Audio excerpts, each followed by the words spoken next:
എല്ലാവർക്കും അറിയാം നമ്മൾ തമ്മിലൊരു ബന്ധം. ഇന്നും ജീവിക്കുന്ന നമ്മുടെ പ്രിയപ്പെട്ട സഹോദരൻ ശ്രീ കലാഭവൻ മണി, അദ്ദേഹത്തിൻ്റെ ഓർമ്മകൾക്ക് മുമ്പിൽ ശിരസ് നമിച്ചുകൊണ്ട് ഇങ്ങനെയൊരു വേദിയിൽ സാധാരണ മണിച്ചേട്ടൻ ധാരാളം ഗൾഫ് പരിപാടികൾക്ക് പോകുമ്പോൾ എന്നോട് പറയും, നീ കുറച്ച് സെമി ക്ലാസിക്കൽ ഡാൻസ് ഒക്കെ പഠിച്ച് കളിക്കണം.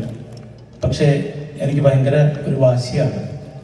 എന്തുകൊണ്ടെന്നാൽ നമ്മൾ നമ്മുടെ പേരിൽ തന്നെ അറിയപ്പെടണം. അതുകൊണ്ട് ആ കല ചെയ്യാൻ കഴിഞ്ഞെങ്കിൽ മാത്രമേ ഞാൻ അത്തരം പരിപാടികൾക്ക് പോവുകയുള്ളൂ എന്ന് പറഞ്ഞുകൊണ്ട് എന്നെ ഇന്ന് നിങ്ങളുടെ മുമ്പിൽ ഡോക്ടർ RLV രാമകൃഷ്ണൻ എന്ന പേരിൽ അറിയപ്പെടാൻ എനിക്കേറെ അനുഗ്രഹം തന്ന് എന്നെ വളർത്തിയെടുത്ത ആ വലിയ ഗുരുനാഥൻ, എൻ്റെ സഹോദരൻ, എൻ്റെ അച്ഛൻ, എല്ലാമാണ് അദ്ദേഹം. അതുകൊണ്ട് അദ്ദേഹം ജീവിക്കുന്നു നിങ്ങളിൽ എന്നുള്ളത് കൊണ്ട് തന്നെയാണ് ഞാൻ ഇന്ന് തുടങ്ങുന്നത്.